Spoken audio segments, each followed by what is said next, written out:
piper. Alors, Une assiette garnie, saucisson à la bouche. Voilà.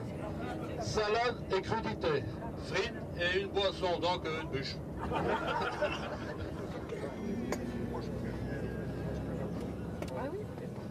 Ouais. Il était le plus beau. Mais maintenant, ça dépend dans quelle catégorie. tu l'as laissé pendant la nuit? Oui, monsieur. On va aller barbecue. Non, c'est la première fois. On n'a jamais su aller. Et cette année-ci, l'excursion qui fait. Mais ça m'en manque, c'était la seule. De vous aller chercher vos légumes chez Irène. Souvent, c'est le comme le vendredi. Et pour finir, c'est un bijou. Les mots au début. Il faut toujours faire attention à ce qu'on dit. Oh, monsieur, oui. T'es pas obligé de nous faire ici à deux.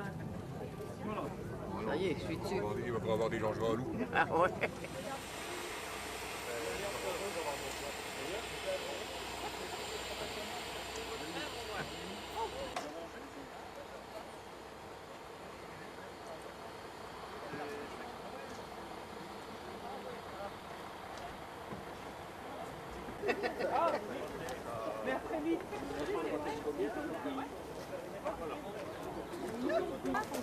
Ça dépend des choses ouvertes. Ah non. Ah, dans le bateau, c'est pas tout. C'était ma belle qui habite. Et c'est laquelle qui a été faite? Il y a Marianne et Sylvie. Sylvie, elle habite maintenant à la rue Pierre. Voilà. C'est ça.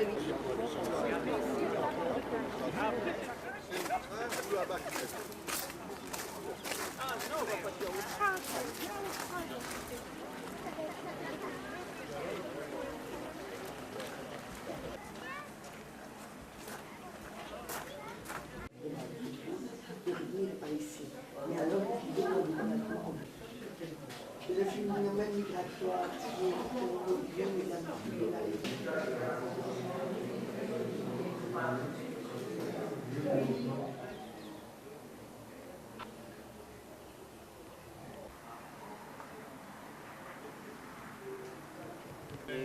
Tu veux?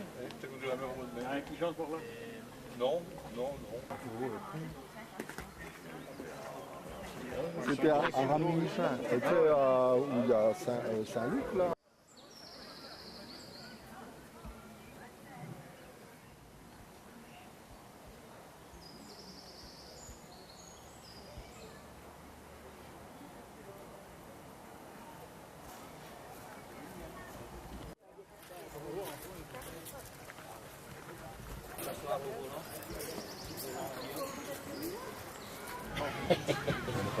Ça va, ça veut ici, t'as pas de... Non, ça va.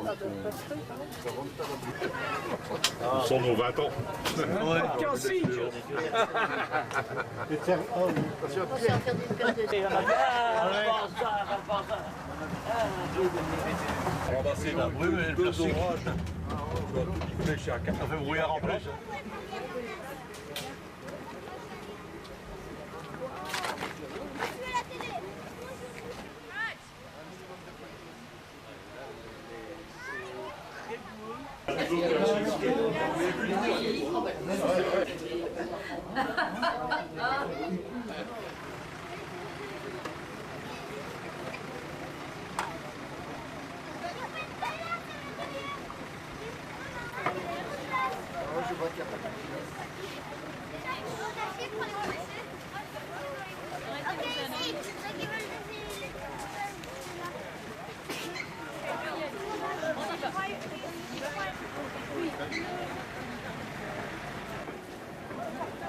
Allez, bonjour, hein.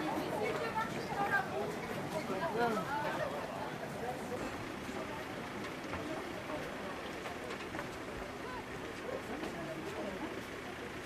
matin. Donc je suis désolée pour le va-et-vient, donc les ascenseurs et le canal, toutes les infrastructures ne dépendent pas réellement de nous. Donc mais voilà, toutes mes excuses pour ce petit contretemps. Pour vous ce n'est que du bonus puisqu'on prend un ascenseur de plus. Et donc on va se mettre en route. Pour les personnes qui souhaitent sortir, je vais signaler juste avant l'ascenseur numéro 1 qu'on va devoir passer sous une porte. Et celle-là, eh bien, elle fait des taches quand ça tombe. Donc, je vous conseille de rester à l'intérieur tant qu'on n'est pas passé là. Sinon, chaque fois qu'on rentre dans un ascenseur ou qu'on en sort, il y a également quelques gouttes. Donc, faites attention aux caméras, appareils photo, etc. Alors, pour les enfants, bienvenue à bord. Je m'appelle Isabelle. Pour les grands aussi, je m'appelle Isabelle. Donc, pour les enfants, surtout, s'il y a des appareils photo, alors moi, je veux qu'on les attache à son poignet ou à son cou. D'accord? Parce que si ça tombe, c'est parti, c'est dans l'eau. Et le bateau est en métal, donc... j'espère que le soleil va pointer. Donc, voilà, si on le partage comme ça, c'est possible, hein, de toute façon. N'est plus utilisé actuellement pour le transport de marchandises. Donc il n'y a que nous qui l'utilisons, et puis des petits yachts ou des petites barques de plaisance, des bateaux de plaisance. Alors pour les enfants, est-ce qu'on a un canal historique, donc il est déjà assez vieux, et il faut savoir que l'ascenseur qu'on va emprunter, l'ascenseur numéro 1, qui se trouve juste à la cantine des Italiens, eh bien cet ascenseur-là, il est là depuis 1888. C'est en 1888 qu'il a été inauguré par notre roi Léopold II. On ne l'utilise pas parce qu'il n'y a toujours pas d'eau dans le canal, vu qu'on construit, relie la Louvière à Mons, en fait, cette partie de canal historique. Eh bien, ils avaient bien compris la Hollande de l'autre. Donc, ils avaient très bien compris le système, que tout ce qui est profondeur, largeur du canal, c'est prélié Dunkerque jusqu'à Francfort am Main, qui vont nous obliger et même venir nous aider à terminer ce fameux canal. Et on a probablement compris pourquoi, hein, vu le poids qu'on peut transporter et vu le lien que l'on peut faire, ils en avaient besoin pour le transport de munitions et le transport d'armes. Enfin, eh bien, c'est en 1957, une loi européenne oblige toutes les voies navigables à s'adapter au transport de 1350 tonnes. Donc on a 1050 tonnes de creuser un nouveau tracé, donc le nouveau canal, avec le grand ascenseur de Strépitieux, que malheureusement aujourd'hui, avec la route qu'on va faire, avec la partie de canal qu'on va faire, on ne le verra pas. Mais donc c'est de là qu'est partie l'idée de construire ce fameux ascenseur qui, pour finir, sera inauguré en 2002. Voilà. Donc ça, c'était la partie historique. Pour les enfants, c'est un peu moins gai, mais on a peut-être un petit peu écouté quand même. Alors savoir que 1 tonne, vous savez combien c'est 1 tonne? Oui, c'est combien? 1000 kilos?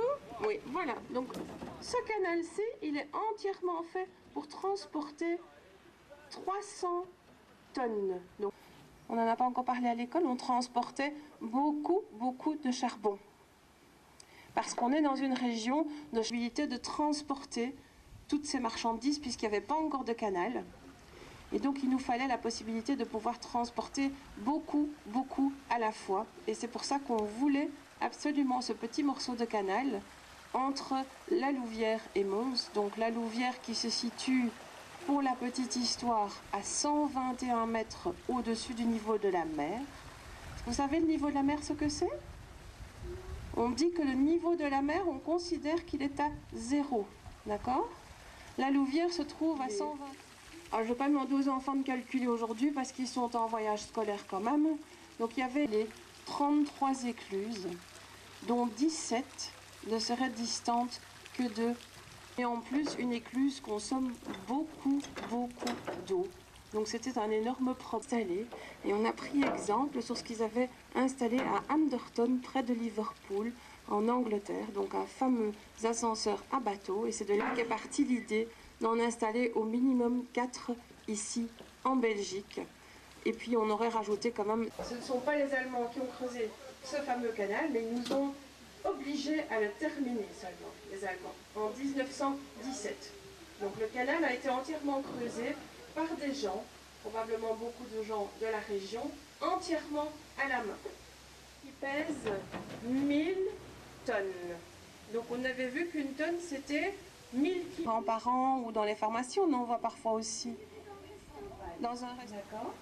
Alors c'est une balance qui a deux grands plateaux, comme deux assiettes. L'autre va monter. D'accord. Les plateaux sont liés à le même poids. C'est vrai, gars, ça va vite, hein. Ça va rester égal. Donc, eh bien, on va l'expliquer. En gros, on peut en parler plus tard. En fait, on va devoir, puisqu'on va obtenir un équilibre, hein, si on pèse chaque 1000 tonnes, on va devoir casser ce fameux équilibre.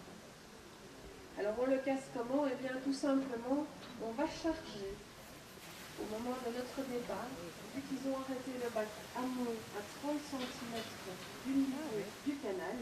Donc le niveau du bac amont est arrêté 30 cm, donc c'est une latte d'étudiant en fait. Hein.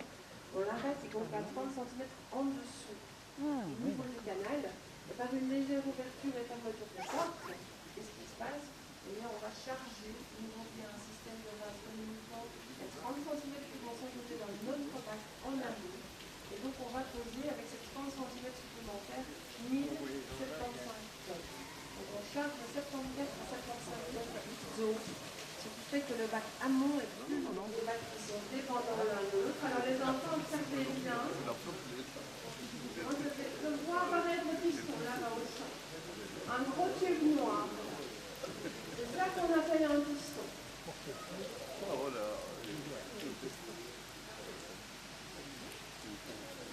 C'est un piston qui mesure 2 mètres de diamètre. D'accord? Alors, je voudrais que tout le monde puisse voir. Je suis les enfants de votre école, et en général, ils sont très du bac. Les enfants, on a exactement le même niveau. On a pris un petit peu plus d'eau au départ. Donc, on a triché, on faisait un petit peu plus de vide. Faites attention quand vous tombez dans l'extérieur.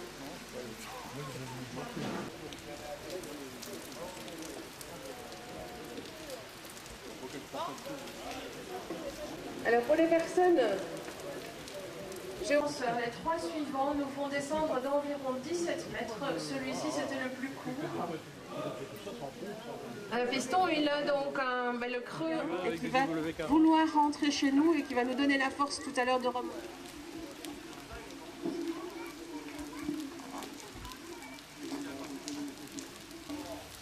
C'est bien de le maintenir en fonctionnement. Pour l'ouvrir, eh bien, on va avoir besoin d'eau sous très haute pression. Donc, on va avoir besoin d'une force qui va nous être fournie par de l'eau sous haute pression. Et pour la petite histoire, eh bien, on appelle cela des portes guillotines. Voilà.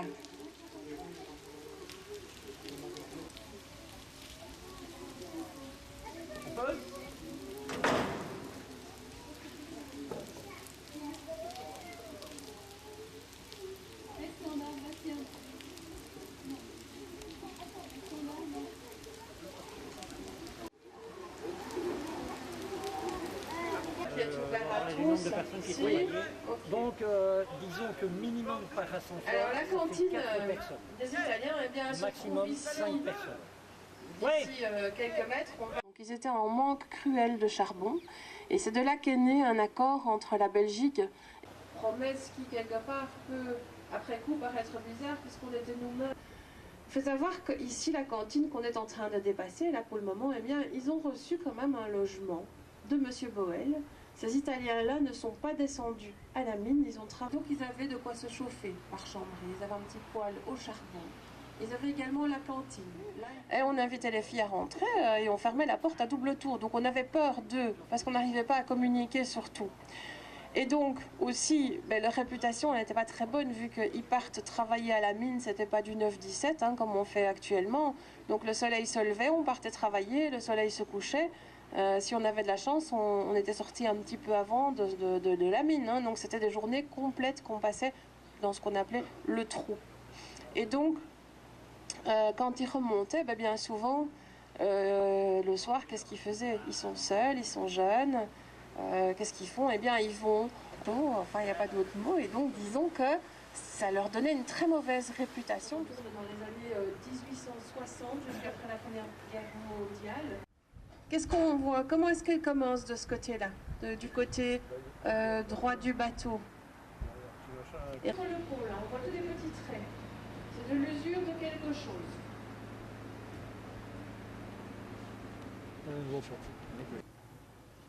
Il y a des chemins de chaque côté.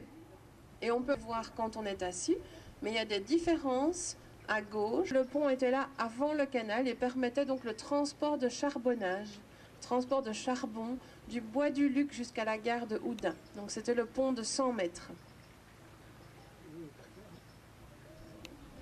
Donc avant d'avoir ce transport de 300 tonnes, on regarde l'autre, on regarde de nouveau les barrières. Les barrières sans courir, hein, les enfants, pour aller voir l'ouverture du pont, sans courir. Hein. Quand c'est un peu plus sinueux, eh bien on va placer un pont tournant. Pourquoi? Eh bien en observant, on comprendra. Hein. Je vais passer juste ici entre vous deux.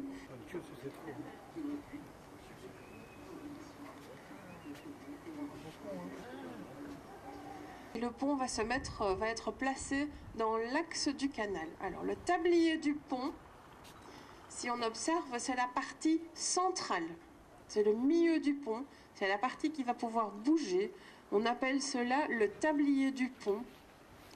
Et si vous observez bien quand il va s'ouvrir, imaginez-vous que c'est 33 tonnes qui va tourner, qui va s'ouvrir, et on entrerait en collision soit juste avant, soit en plein milieu, soit juste après le pont. Tandis que ici, un pont tournant, eh bien, on va le placer juste dans le tournant du canal, puisqu'il y a deux passages. Donc les bateaux peuvent se croiser en plein centre du pont. Si vous êtes dans une partie droite du canal, on aura tendance à mettre un pont avec un seul passage. 70 bateaux par jour qui passaient avec des marchandises. Et vu qu'on les tractait au début, hein, qu'ils étaient tirés, ils ne pouvaient pas se permettre de perdre beaucoup de temps. Donc la petite maison que vous avez sur votre dos, il fallait que le pont soit ouvert à temps. Donc c'était un job à temps plein à cette époque-là. Savoir qu'il y avait 60-70 bateaux par jour qui passaient. Et donc une fois que le monsieur est sur le pont, on voit que il commence à tourner la manivelle, le pont se met en action directement, il commence à tourner. 33 tonnes. Alors les enfants, on ne monte pas sur les balustrades, c'est trop dangereux hein, quand on passe en plein milieu du... C'est un parfait équilibre hein, pour 33 tonnes quand même, hein, imaginez-vous. Hein. Donc maintenant on voit bien, hein, s'il y avait un autre bateau, eh ben, il passerait de l'autre côté. Hein. Le bateau. Et le centre du pont.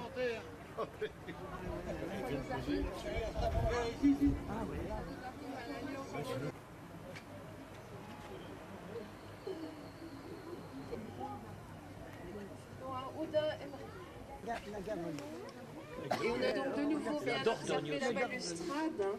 On voit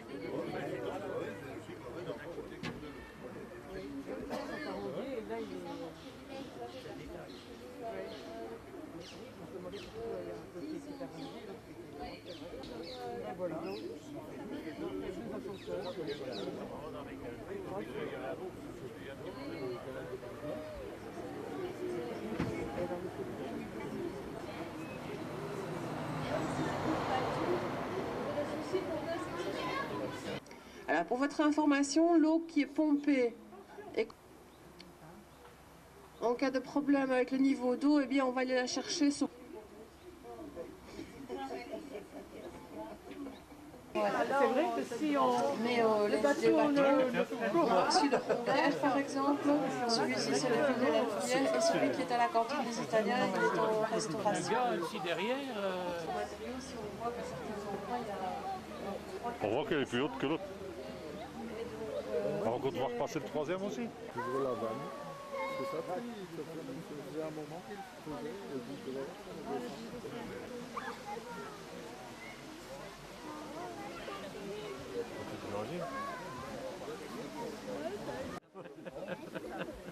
Pas du moment qu'il lui a payé.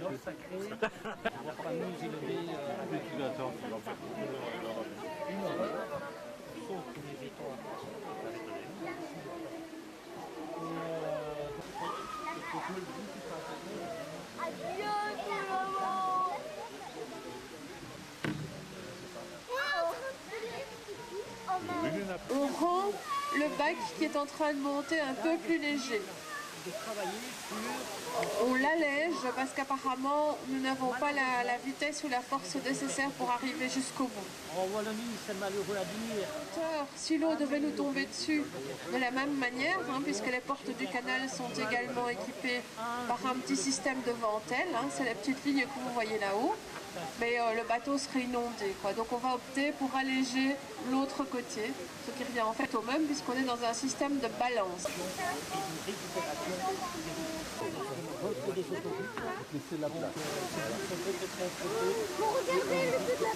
Et voilà le soleil qui arrive.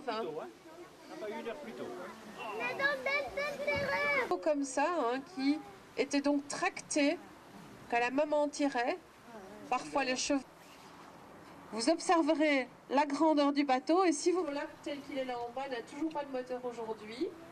Il date d'ouvrant le passage d'eau d'un côté à l'autre.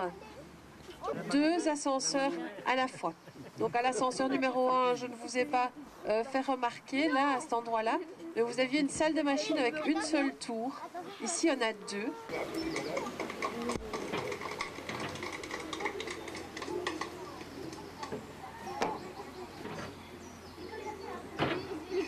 Et en sortant, un pont-levis, un pont tournant, un pont...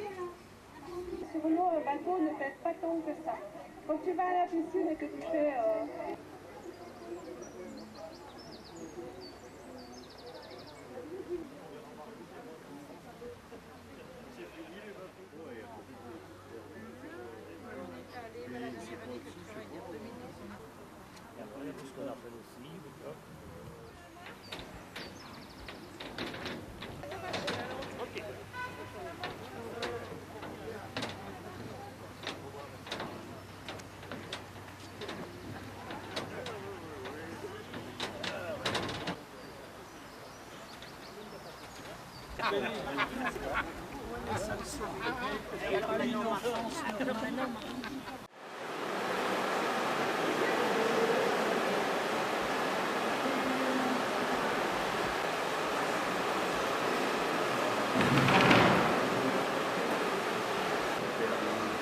On a vu qu'il y avait 2 tours et que ces tours avaient légèrement reculé de manière à ce que tout le monde puisse rentrer.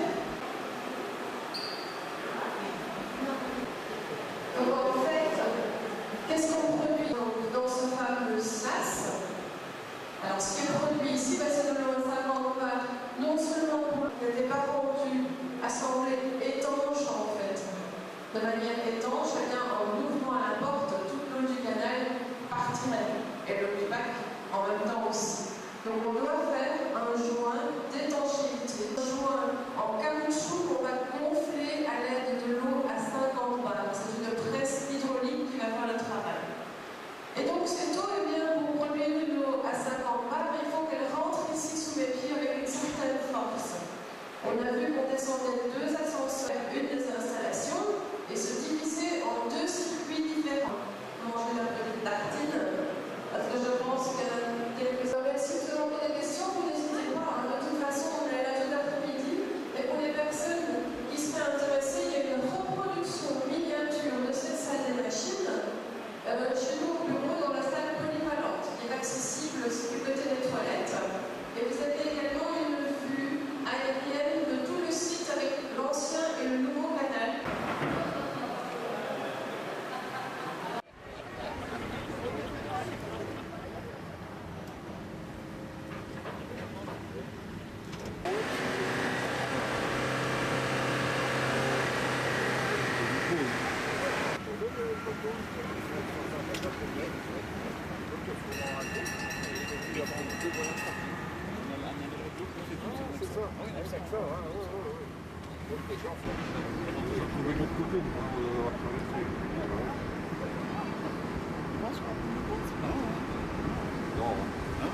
Du bon côté.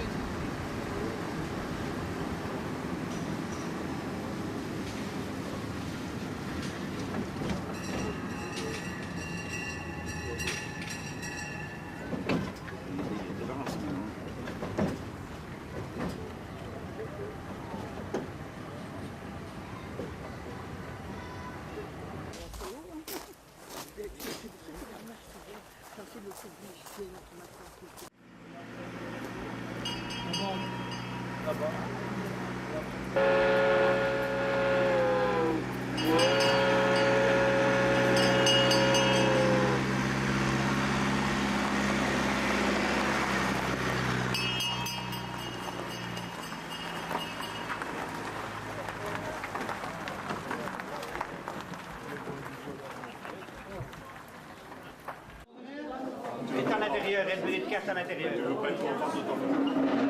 Tu veux pas.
Oui. J'ai attendu au poste. C'est pas mon problème.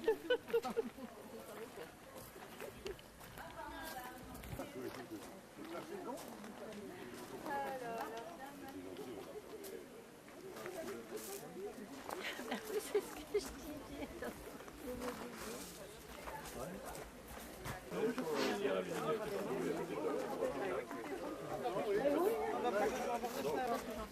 Allez.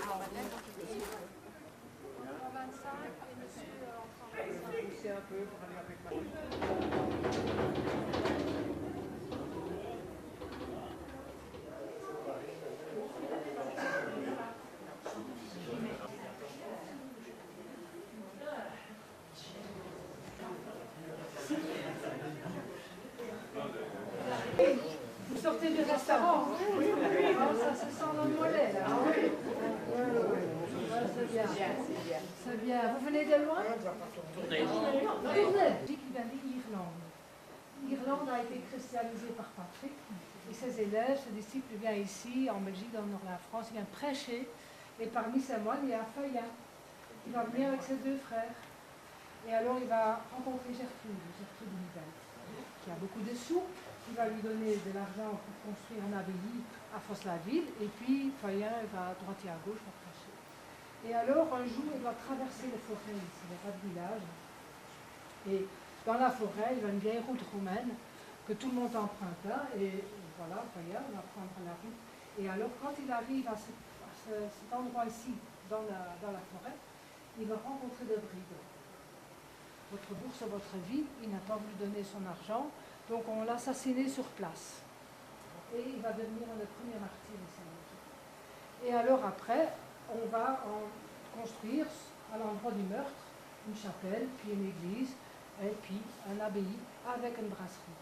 Et depuis lors, on a de la bière ici dans le village. Ici, c'est notre concasseur. En fait, faire la bière, c'est suivre une loi dans la nature. Et cette loi dit que si vous trouvez des plantes avec beaucoup d'amidon, si vous chauffez cette plante, l'amidon va se transformer en sucre. C'est la nature qui fait ça. Et quand on ajoute à ce sucre de la levure qu'on peut trouver dans le pollen et derrière l'écorce des arbres, ce levure va manger le sucre et va le transformer en alcool. C'est ça la loi pour toute la bière au monde. Donc on va chercher les plantes avec beaucoup d'amidon, ce sont les céréales. Il y a 1 tonne 250 kg. Alors ici dans le fond, il y a un grand trou, de même enfin. Et là aussi, oui. Disons, on a reconstruit, on va passer devant exactement la même chose. La farine qui est dedans, il y a quelqu'un qui est dedans, et qui fait. Vous avez dernier? Voilà. Vous pouvez descendre comme ça, l'autre, pour que monter.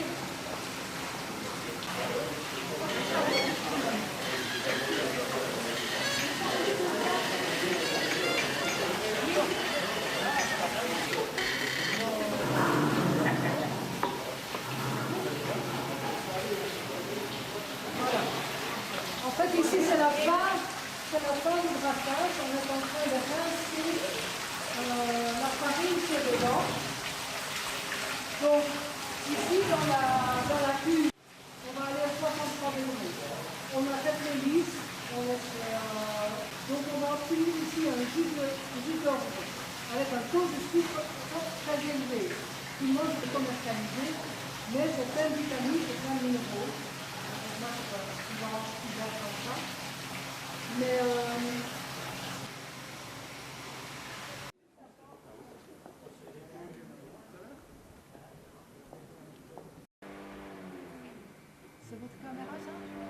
et à transformer, mais la bière est plate.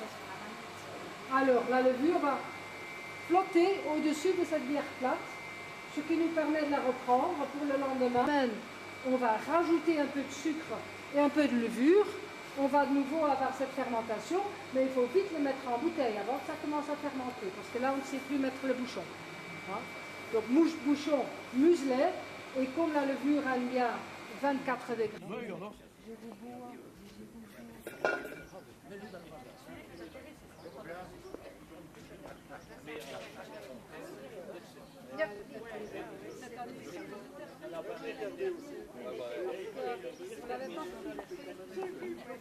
Litres. C'est une bouteille qui est là comme ça, vide, ça coûte 150 €. Pendant que ça tourne, les bouteilles sont remplies, reviennent sur la chaîne. Ici on a des bouchons de liège et on a le muselet. Parce qu'en dessous le bouchon, il y a 5 kilos qui poussent, 4,5 kg à 5 kg. Et alors, ici, on ne l'utilisera plus parce qu'on a des bouteilles maintenant qui sont gravées. Mais normalement, c'était pour mettre des étiquettes. Et la Grand Cru fait 9 degrés. La grisette fait 3,5 degrés. C'est un bière aux fruits. Et alors, la saison...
Arlette, tu vas boire?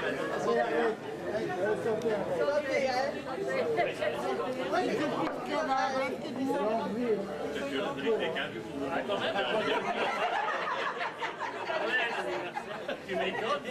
Oui, mais à mon avis, Il y en a encore, hein?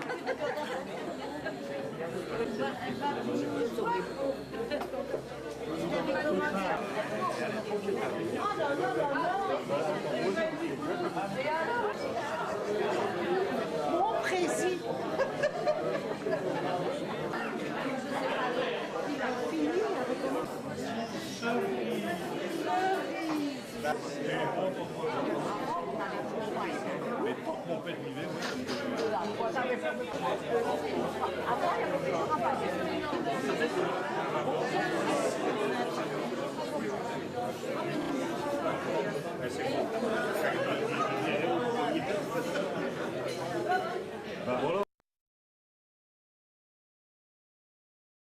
C'est Hugues Dubuisson, le représentant de la 8e génération, qui la dirige encore aujourd'hui.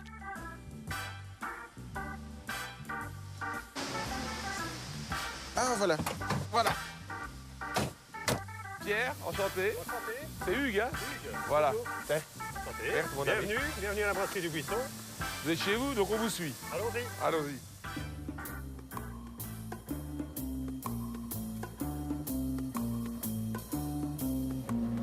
Bon Berthe, Monsieur, c'est Hugues. Comme je te disais tout à l'heure, Hugues, il représente, si tu veux, l'entreprise familiale. Hein, c'est bien ça, c'est familial ici. C'est une entreprise familiale tout à fait. C'est la plus ancienne brasserie familiale de Wallonie, puisque notre brasserie a été fondée en 1769 et ça fait donc 8 générations qui se sont consacrées à la fabrication de la bière. Et l'idée de faire de la bière comme ça, la bouche, c'est venu de quoi en fait? L'idée de faire de la bûche, ça vient de mon grand-père. Donc on est en fait dans les années 30. Mon grand-père, qui était le brasseur de l'époque, s'était rendu compte que les bières anglaises avaient énormément de succès. Et il décida alors de créer une bière qui alliait à la fois le goût belge au goût anglais. Et comme les bières anglaises avaient cette réputation d'être plus fortes que ces bières qu'on rencontrait dans la région, il fit une bière encore plus forte. Ah, voilà. Et on dit comment en fait? Bûche, bush ou... Oui, on dit bûche. Anglais, hein. Ben oui, tout à fait. Donc c'est bûche bière, c'est la traduction anglaise de bière du buisson, tout simplement. Ah, voilà. Okay. Comme struikgewas en néerlandais. Comment elle était? Le bush, le struikgewas. Water ruist er in het struikgewas. Il n'en a pas encore bu. Hein. En plus, je pense, enfin, c'est ce qu'on m'a dit, c'est la plus forte de Belgique? C'est la bière la plus forte de Belgique, effectivement. Elle titre 12% d'alcool en volume. Donc c'est une bière à boire avec modération. 12%? Oui. C'est la plus forte de Belgique. À boire avec modération, oui. Mais à boire aussi avec un verre. Maintenant. Maintenant, voilà. La couleur ambrée, un peu cuivrée de la bûche vient de l'utilisation d'un malt caramel. Mais on ne trouve pas que cela dans la bûche. Il y a aussi des arômes fruités de banane, d'amande et de houblon anglais. De quoi masquer le haut degré d'alcool de cette bière. Donc en fait, cette bière, elle fait 12 degrés, mais quand on la boit, elle ne paraît pas très forte, je lui dis. C'est une des caractéristiques de la bûche, effectivement. Ça vient de la fermentation, puisque ce qui rend une bière lourde, c'est pas l'alcool, c'est le sucre. Et comme on a des fermentations qui vont très loin, on a proportionnellement beaucoup moins de sucre que d'autres bières, et c'est ce qui la rend particulièrement digeste. Donc c'est ce qui la rend, elle paraît légère. Elle est légère et on boit quand même avec modération. Tu vois, et il me regarde en disant ça, parce qu'il sait bien que ça me ressemble, tu vois. Moi aussi, je suis un type très fermenté, ça a l'air fort, mais je suis léger. Oui, oui. La bière est comme toi. Elle est dangereuse. C'est ça ce qu'il a dit. Il l'a bien dit. Hein. Oui, il l'a peut-être bien dit. On se fait un petit bûche à bûche? Allez. Voilà. À votre santé, les gars. Mais ce n'est pas parce qu'on produit de la bière qu'on n'aime pas le vin. La brasserie du Buisson a réussi à joindre ces deux passions à travers une nouvelle expérience. Elle a fait vieillir sa bûche de Noël dans des foudres de vin et en contenu du Nuit Saint-Georges premier cru. La bière, baptisée bûche de nuit, était née. Nuit Saint-Georges.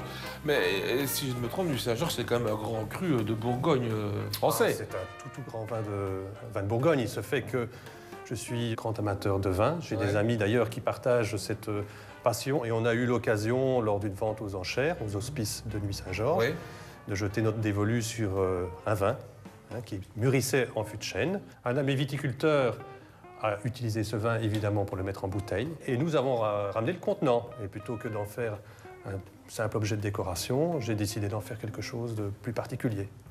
Ça tombe sous le sens de ce qu'on veut montrer aussi, c'est que le vin et la bière, je veux dire, ça se déguste pareil, quoi. C'est vrai. Enfin, c'est une expérience en plus pour vous, c'est une belle expérience. C'est tout à fait expérimental. On a fait la première année quelques centaines de bouteilles, pas plus. Mais maintenant, vous fabriquez votre bière là-dedans. Eh bien, donc, on prend une base de bûche de Noël, la bière classique bûche de Noël. On la laisse mûrir dans ses fûts avec un peu de levure et un peu de sucre pendant 10 à 11 mois en fonction de nos tests de dégustation. Est-ce qu'elle est plus forte ou moins forte que l'autre? Elle est encore un peu plus forte. Elle est plus forte? Ah oui, je dois bien vous avouer qu'elle est encore un peu plus forte. Donc elle titre entre 12,5 et 13% d'alcool en volume. Écoutez, je vous invite à goûter. Nous, ça, il faut qu'on teste, hein, Berthe. Hein. Faut l'essayer. On n'ira pas plus bas, nous, dans la cave, de toute façon. La bûche de nuit est parfumée aux arômes vineux de fruits rouges. Cette bière de caractère, à la robe légèrement éclaircie, contient aussi une pointe d'acidité et a un goût relativement sec. Dites-moi, qu'est-ce que vous trouvez là? Il y a un petit côté Porto, c'est possible? Un peu de Porto, effectivement. Ah. Toi, Berthe? Un peu de vanille là-dedans? Il y a de la vanille, oui, tout à fait. Ça, c'est typique du mûrissement en fût de chêne. Le chêne donne un peu ses arômes typiques de vanille. Ouais, on sent quand même des arômes vineux qui sont assez marqués. C'est aussi une expérience et qu'on s'est rendu compte qu'il y avait des ferments qui étaient contenus dans le fût, qui ont continué à travailler et qui se sont mariés aux ferments de la bière. les fûts, vous les gardez pendant longtemps ou... Disons que les fûts, on ne peut pas les utiliser plus qu'une fois. Donc, toutes les années, vous devez changer. Toutes les années, on doit changer. Et donc, on doit être bien en adéquation avec le viticulteur. Dès qu'il a vidé ses fûts, on achète les fûts frais de vin et alors on fait tout le travail de mûrissement. Vous êtes un artisan. À ce niveau. Oui, bien sûr. Ah, non, non. Oui, oui, bien sûr. Santé, hein. Oui, et santé. merci, hein. Hein? Santé.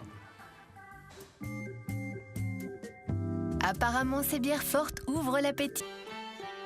Le sac sur l'épaule et la pipe au chapeau. Tiens bon, matelot, faut monter à bord pour se remettre à flot sur la route de San Francisco. Tiens bon, matelot, adieu la bamboche et les filles au sang chaud sur la route de San Francisco. Sur la route de San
J'accompagne au boucher, on fait mon ménage.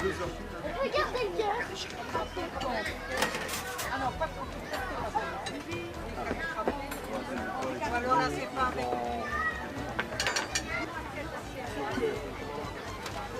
C'est le meilleur, vous?